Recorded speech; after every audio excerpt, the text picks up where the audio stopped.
რატომ უნდა განსაზღვროთ რა არის ჩვენი ღირებულებები, რაში გვჭირდება და რაში გვეხმარება ეს. გამარჯობა, მე ვარ ელენე, ეს არის ჩემი არხი Reverse Monday და დღეს გვაქვს 34 ეპიზოდი, რომელიც ვფიქრობ, რომ ძალიან მნიშვნელოვანია თავისი შინაარსით და იმ შედეგებით, რაც შეიძლება თქვენ და მე და ყველას მოგვიტანოს.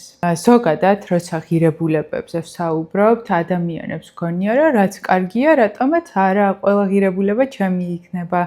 თავისუფლება, სიკეთე, თავგადასავალი, არ ვიცი, მიზანდასახულობა და რაღაც რაც გვესმის, რომ კარგია, ანუ ხედავთ, რომ ადამიანები ამ ღირებულებებით ცხოვრობენ და კარგად გრძნობენ თავს, გვინდა რომ ეს ყველაფერი იყოს ჩვენი, მაგრამ სინამდვილეში ეს ესე არ არის. ადამიანებს აქვთ ძირითადი 1, 2, მაქსიმუმ 3 ღირებულება, რომელიც ამოძრავებს მის და მათ ცხოვრებას. არ ნიშნავს, რომ სხვა ღირებულებებს არ ვითვალისწინებთ ჩვენთვის სულ ერთიან, ან გინდარსებობდეს, ან არ არსებობდეს, ან ვგმობთ. უბრალოდ ის არ არის ჩვენი მამოძრავებელი ძალა. აი რომ წარმოიდგინოთ, მაგალითად დილით გაიღვიძეთ და საწოლიდან ადექით და რას აკეთებთ რა? ანუ დგახართ 2 ფეხით მყარად. ეს 2 ფეხი არის თქვენთვის გარანტია, რომ არ წაიქცევით, ესე ვთქვათ, სიმყარის ცენტრი, საძირკველი.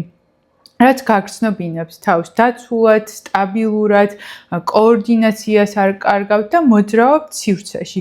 ზუსტად ასევე არის 1, 2 ან 3 ღირებულება, რომელიც არის ჩვენი ღერძი, კომპასი, ფესვი, რაც გინდა დაარქვით, რომლის მიხედვითაც თუ არ ვცხოვრობთ, ვიკარგებით და ყოველთვის გვაქვს ჩვენი შინაგანი კონფლიქტი, რადგან არ ვიცით ეს გადაწყვეტილება რომ მივიღეთ ეწინააღმდეგება თუ არა ჩვენს ღირებულებებს. სხვათა შორის ძალიან ბევრი ვიფიქრეთ, ჯერ მოწოდება უნდა გეპოვნა, თუ ღირებულება უნდა გეპოვნა და რაღაცნაირად ჩემს თავში ესეთი ჯაჭვი დაალაგდა და დარწმუნებული ვარ, რომ გადავამოწმო, ალბათ სხვადასხვა მეცნიერი და ფსიქოლოგიც იზიარებს ამ მოსაზრებას. თუმცა რომც არ იზიარებდეს, ვიტყვი რომ ჩემს შემთხვევაში ესე მუშაობს და აქედან გამომდინარე თავს უფლებას ვაძლევ რომ თქვენც გაგიზიაროთ. იმისთვის რომ ადამიანმა იცხოვროს ჯამრთელი, ჰარმონიული, სტაბილური, წარმატებული, რაც გინდათ კარგი ჩამოთვალეთ სიტყვა, მოკლედ კარგი ცხოვრებით, უნდა პირველ რიგში განსაზღვროს რა არის მისი ფუნდამენტური საძირკველი, რა არის მისი ღირებულებები, როგორც 2 ფეხზე რომ დგახარ მიწაზე, აი ეს შინაგანი სულის ღირებულებები რა არის, რაზეც დგას შენი ფუნდამენტი, რომ ცხოვრება არ გაუდეს ყანყალს და ყოველ ქარზე და წვიმაზე და თოვლზე და სიცხეზე არ დაიშალო, არ დადნე და არ გადავარდე შენი საძირკველიდან, ხო? აქედან გამომდინარე ვთვლი, რომ პირველი რაც ადამიანმა უნდა განსაზღვროს არის თავისი ღირებულებები. მეორე უნდა განსაზღვროს ამ ღირებულებების მიხედვით რომ დაიბადა, რისთვის დაიბადა, ანუ რა მოწოდება აქვს და რა მისია. მოწოდების და მისიის პოვნის შემთხვევაში გადავიდეს უკვე ცხოვრებისეულ ხედვაზე, ეს არ არის ერთწლიანი გეგმა, არამედ ზოგადად ცხოვრებისეული ხედვა და შემდეგ უკვე მიზნებზე და ამ ყველაფრის ძალიან კარგი ილუსტრაცია არის ხე. იმისთვის რომ ხე იყოს მყარად, უნდა კონდეს ფესვები და ფესვები რაც უფრო ღრმად არის და რაც უფრო დიდია და მორწყული და არ ვიცი პატივნაცემი, უფრო მყარია და უფრო მყარად გვაყენებს მიწასთან და არ ყანყალებს და კატაკლიზმებსაც უძლებს და მიწისძვრებსაც და ასე შემდეგ. ზუსტად ასევე არის ჩვენი ღირებულებები. ჩვენი ღირებულებები არის ფესვები. ანუ ხისთვის რაც არის ფესვი, იმ ფუნქციას ასრულებს ადამიანისთვის ღირებულებების გამორკვევა და ღირებულებებით ცხოვრება. მოწოდება და მისია არის უკვე ხის ღერო. ხოლო ტოტები არის ჩვენი ხედვა, ცხოვრებისეული ხედვა და რაც შეეხება ფოთლებს არის ჩვენი მიზნები უკვე. აქედან გამომდინარე აზრი არ აქვს ფოთოლი რა იქნება, როგორ გამოიყურება, თუ ფესვი არ არის გარკვეული, არ არის მოწესრიგებული, არ არის მოვლილი და გამყარებული, ის ღეროც, ის ტოტიც და ის ფოთოლიც ჩამოვარდება, გახმება, წაიქცევა, დაწვევან და განადგურდება. და ზუსტად ამიტომ არის, რომ ჩვენ ხშირად როცა გსახავთ მიზნებს და არ ვუკვირდებით ეს მიზანი რამდენად არის ჩვენ ღირებულებებთან, ესე ვთქვათ, შესატყვისი და სინქრონიზებული და ჰარმონიულად, ის მიზანი ფოთოლივით არის, შეიძლება შესრულდეს, მაგრამ არ დაგვრჩება, ჩამოვარდება და ჩვენთვის ღირებულების მომტანი არ იქნება, შეიძლება არც გაგვიხარდეს და თუ გაგვიხარდება, გაგვიხარდეს მხოლოდ რამდენიმე დღით ან რამდენიმე საათით და ძალიან ესეთი მეტაფორა წარმომიდგა, აი ადამიანი, რომელსაც ძალიან კარგი ტანსაცმელი აცვია, კარგი სამკაულები უკეთია, კარგი მანქანა ყავს, ეს ყველაფერი არის ფოთლები. თუ ამ ადამიანს არ აქვს მისი ფესვები განვითარებული და არ გაუგია რა არის მისი მთავარი ღირებულებები, ეს ფოთლები მისთვის უმნიშვნელო არ ანიჭებს არანაირ ბედნიერებას, გარდა წუთიერი და საათობრივი ბედნიერებისა და მეც ვიყავი ასე და რადგან ვიყავი ასე, ზუსტად ვიცი, რომ ჩემსავით არის ბევრი ადამიანი, რომელიც აღწევს ფინანსურ წარმატებას იმ იმედით, რომ ამ შინაგან სიცარიელეს შეივსებს და მერე ხვდება, რომ ფოთოლს არანაირი მნიშვნელობა არ აქვს, არამედ ფოთოლი არის მაშინ კარგი, როცა ფესვები, ღერო და ტოტები არიან ყველა მოწესრიგებული, ერთმანეთთან სინქრონიზებული და თან იმ ჯაჭვურ რეაქციაში, იმ ქრონოლოგიით, რაც ვთქვით, ჯერ ღირებულებები, შემდეგ მოწოდება, შემდეგ ცხოვრებისეული მიზანი და შემდეგ უკვე ფოთლები. ცოტა ხნის წინ ჩამომივიდა ესეთი ღირებულებების, ესე ვთქვათ, ბარათები.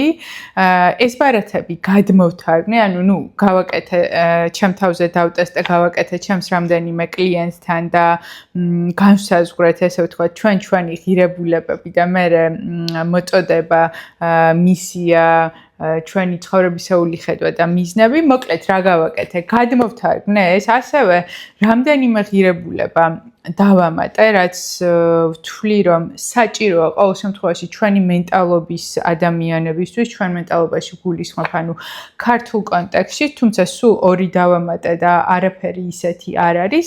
ვისაც გაინტერესებთ Instagram-ზე მომწერეთ და პირდაპირ Amazon-იდან ამ ბარათების მულსაც ჩაგიგდებთ და პრინციპში თვითონ მოყვება ინსტრუქცია და გააკეთებთ და ვისაც არ გინდათ გამოწერა ან გირჩევნიათ ქართულად ან არა აქვს მნიშვნელობა, გაინტერესებთ რა დავამატე და როგორი ადაპტაცია გავუკეთე, შეგიძლიათ მომწეროთ Instagram-ზე და გამოგიგზავნით მეილზე ჩემს სავარჯიშოს, რომელიც რა თქმა უნდა არის უფასო.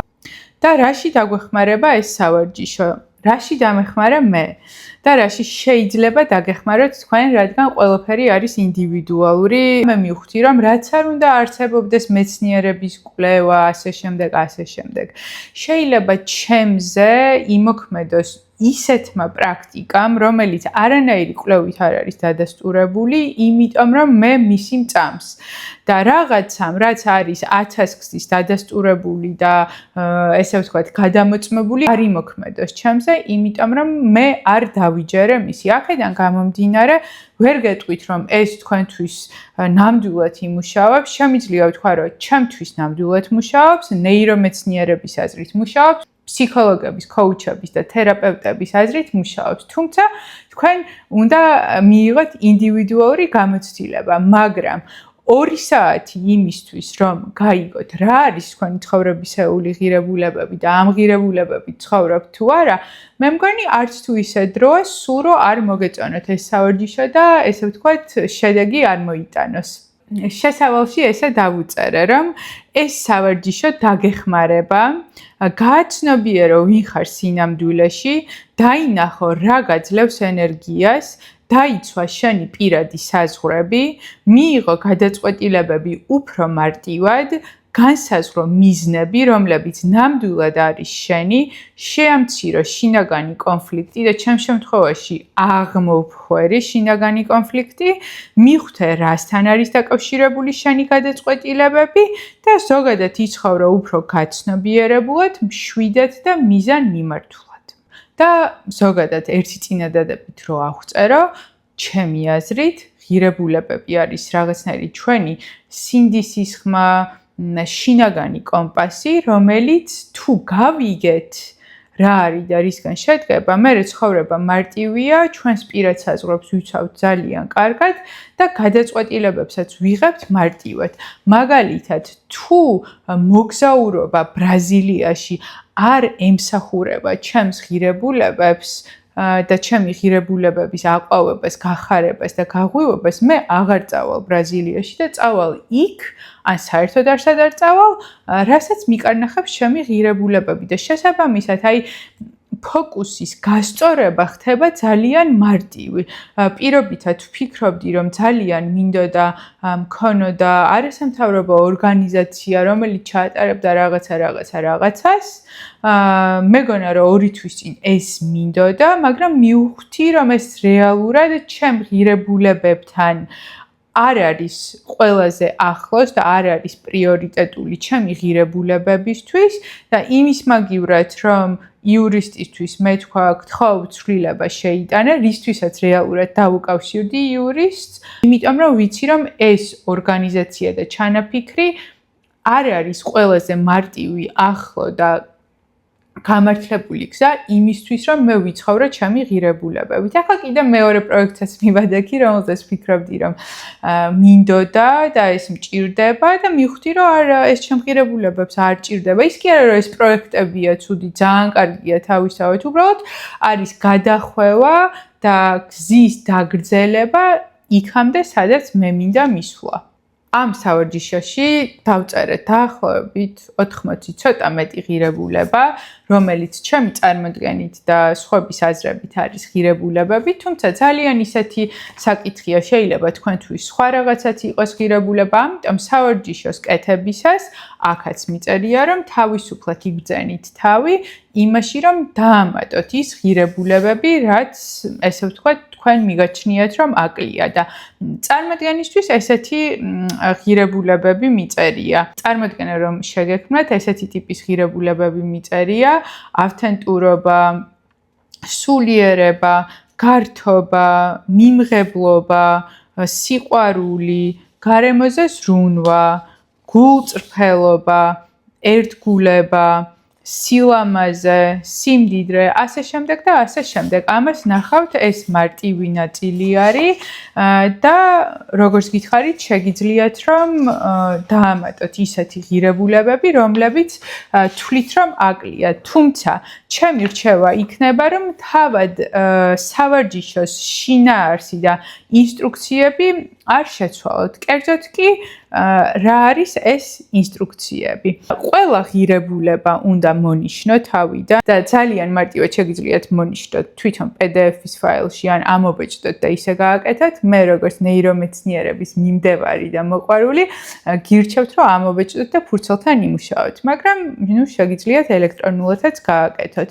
მოკლედ, უნდა მონიშნოთ თავიდან ყველა ღირებულება, რომელიც მოგწონს, რაღაცა გაინტერესებს, ან კაფიოდ გამოხატულია, რომ შენ ცხოვრებაშია, ან ფიქრობ, რომ ძალიან მნიშვნელოვანია, მაგალითად თანასწორობაზე მნიშვნელოვანი არაფერი არ არის. თუ ასე ფიქრობ, მონიშნე და ასევე მონიშნე ღირებულებები, რომელიც რაღაცნაირად ასოცირდება შენს დღევანდელ მესთან. აქვე ვიტყვი, რომ დროთა განმავლობაში ჩვენი ღირებულებები იცვლება და ეს ცვლილება არ გულისხმობს, რომ ან კარგია, ან ცუდია, უბრალოდ 10 წლის, 20 წლის, 35 წლის და 75 წლის ადამიანს შეიძლება სხვადასხვა ღირებულება ქონდეს თავისი ფიზიკური შესაძლებლობებიდან გამომდინარე, სულიერი განვითარებიდან გამომდინარე, ასე შემდეგ და ასე შემდეგ. ამიტომ რეკომენდაცია არის, რომ ეს სავარჯიშო გააკეთოთ მინიმუმ წელიწადში ერთხელ, რომ ნახოთ.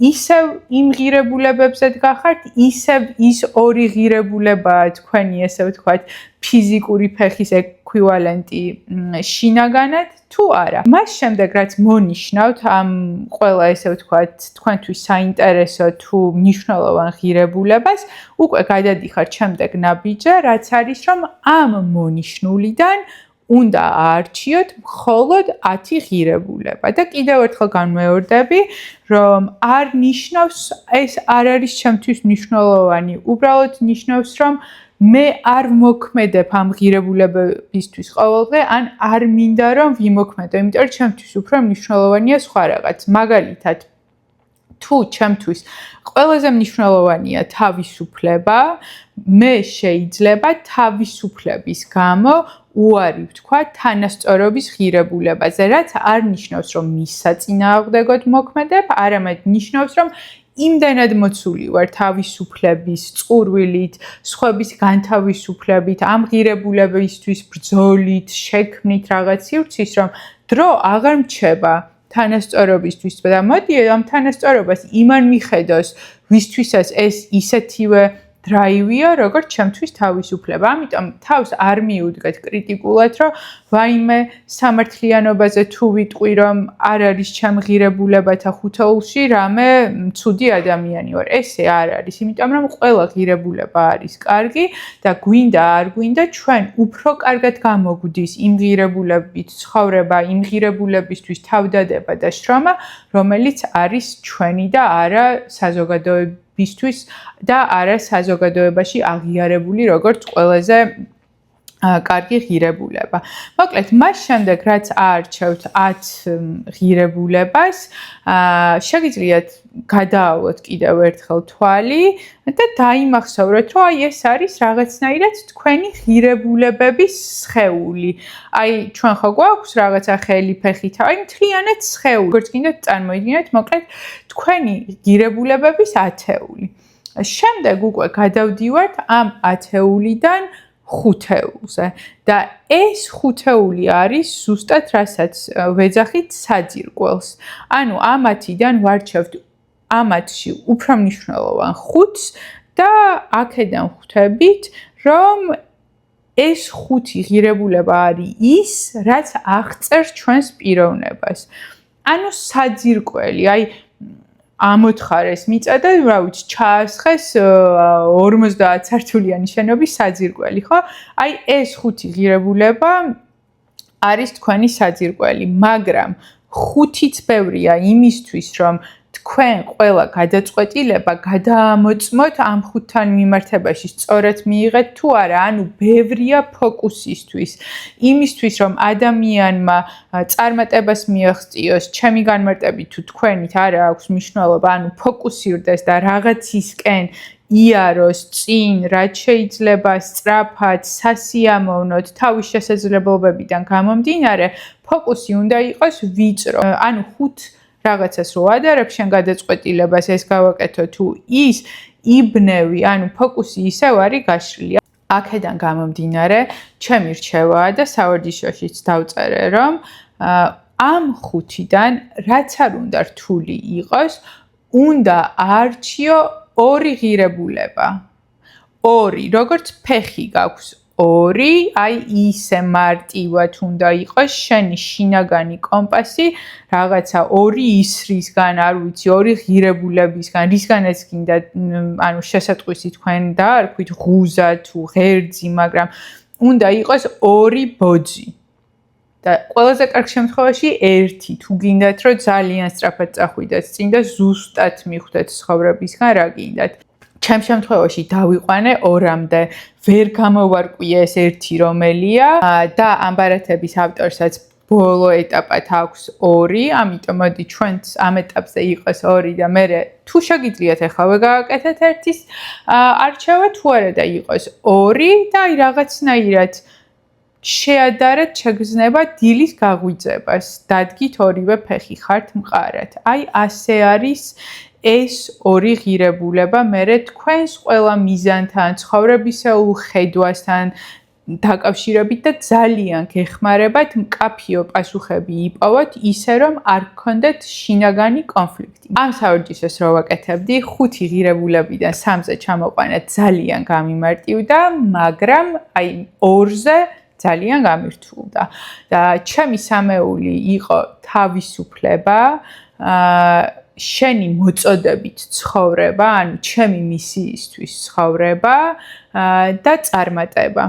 და აქამდე მეგონა რომ აი თავისუფლება თუ არ მექნება, რამდენადაც შეიძლება რომ თანამედროვე ადამიანს ქონდეს, რომელსაც მოქალაქეობა აქვს, რეზიდენტობა აქვს, ბიზნესი და ასე შემდეგ, რამდენადაც შეიძლება ქონდეს, აი ეს თავისუფლებას მივტიროდი ძალიან, რომ როგორ თქვა უარი, რომ რეალურად ჩემი სამსახურიდან წამოსვლა ყველაფერი ამდენი შრომა უკავშირდებოდა თავისუფლებას, მაგრამ აი დღევანდელი ელენესთვის გულწრფელი ვიქნები, რომ ყველაზე მნიშვნელოვანი არის მისი და მოწოდებით ცხოვრება და წარმატება.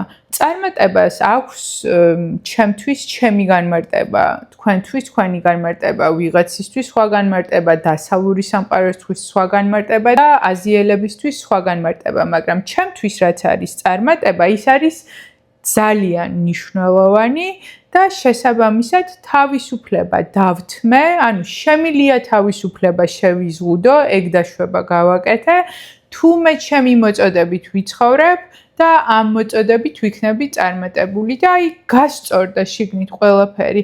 ზოგადად ეგეთი ტიპი ვარ, რომ ძალიან ბევრი რაღაც მაინტერესებს, სულ უნდა ვისწავლო 10 პარალელური რაღაც, 5 ადამიანის პროექტში ჩავეჩხირო თავით, შეიძლება არც არავინ თხოვეს, რომ მოდი ელენე დამეხმარე და მე მივარდები ჩემი რჩევებით ეს ეკენი და მე რაღაც საქმეში გამოვა პარტნიორი და ну, რა თქმა უნდა, ბოლო წლები ვცდილობ, რომ ეს არ გავაკეთო და დისტანცირდე, მაგრამ აი ეხლაც კი გამეპარა 2-3 ეგეთი შემთხვევა, ერთზე უკვე მკაფიო გადაწყვეტილება მივიღე და დანარჩენ 2-საც ჩამოვიშორებ, იმიტომ რომ ვფიქრობ არ მაახლოვებს ჩემს წარმატებასთან და მოწოდებასთან.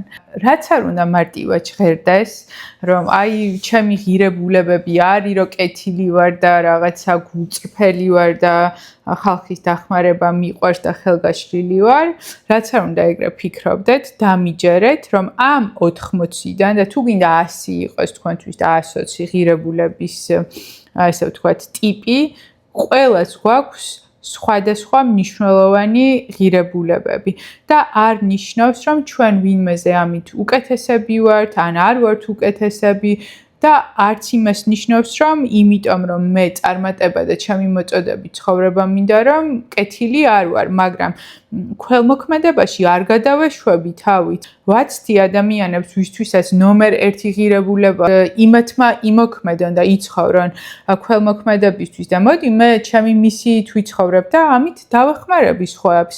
ანუ ზოგადად ყველა ღირებულებას აქვს პატარ-პატარა კვეთა.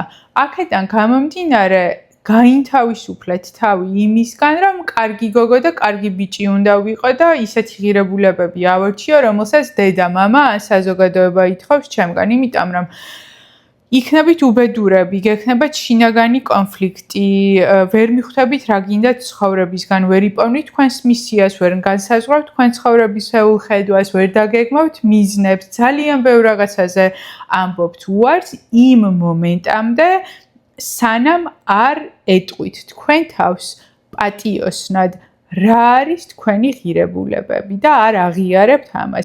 ესავარჯიშო შეგიძლიათ გააკეთოთ მარტო.